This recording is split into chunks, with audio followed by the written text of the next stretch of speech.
तो हम लोग वीर गाथा तक पिछले चैप्टर में बात किए थे। अब बात करेंगे सिद्ध सामंत काल। सिद्ध सामंत काल में क्या है, राहुल संस्कृत्यायन ने इस काल का नामकरण सिद्ध सामंत काल किया है। इसके मतानुसार इस कालखंड के समाज जीवन पर सिद्धों का राजनीति पर सामंतों का एकाधिकार था। इस युग के कवियों ने अपनी रचनाओं में सामंतों का यशोगान ही प्रमुख रूप से किया है। इस युग की अंतर्ब्राह्य प्रवृत्तियों का अध्ययन करने पर पता चलता है कि वहाँ सिद्धों का और सामंतों का वर्चस्व था।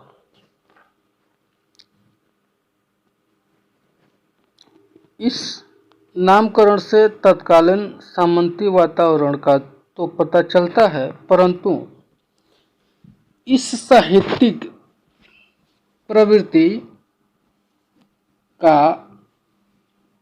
उद्घाटन नहीं हो पाता।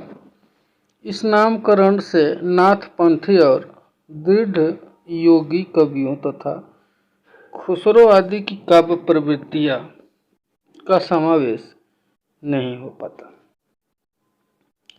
अब आता है बीजोपन काल। बीजोपन काल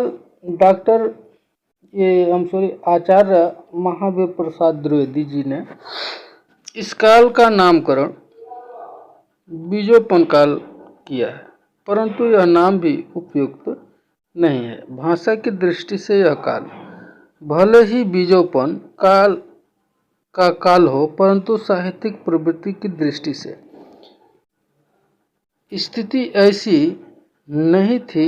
इस नाम से यह आभास होता है कि उन समय साहित्यिक प्रवृत्तियां संसों में थी, जबकि ऐसा नहीं है। साहित्य का उस युग में भी प्रौढ़ता को प्राप्त या अंततः यह नाम उचित नहीं है।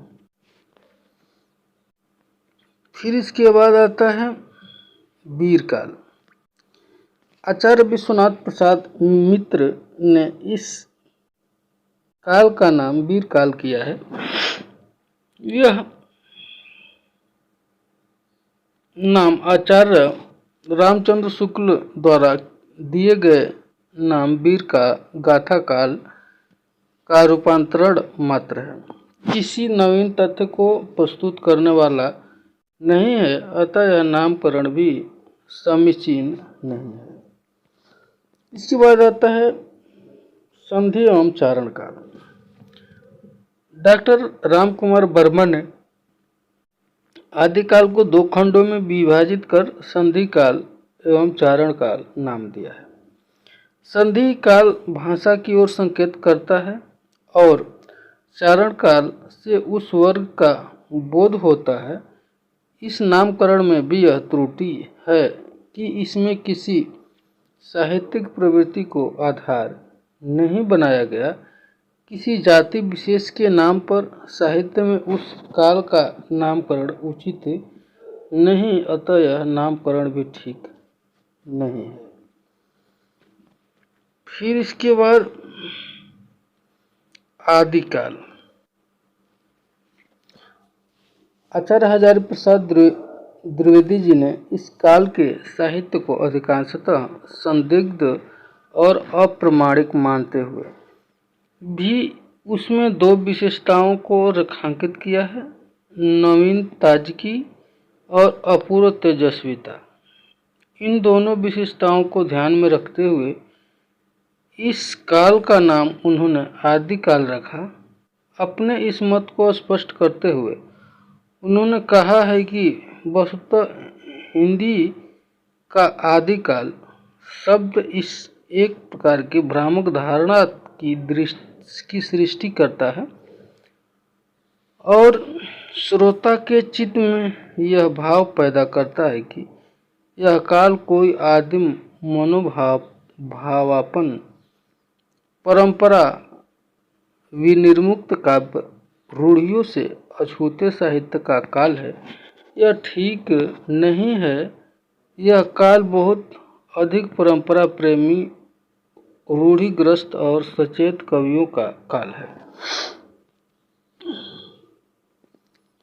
इस प्रकार वास्तव में आदिकाल का प्रारंभ का न होकर परंपरा के विकास का सूचक।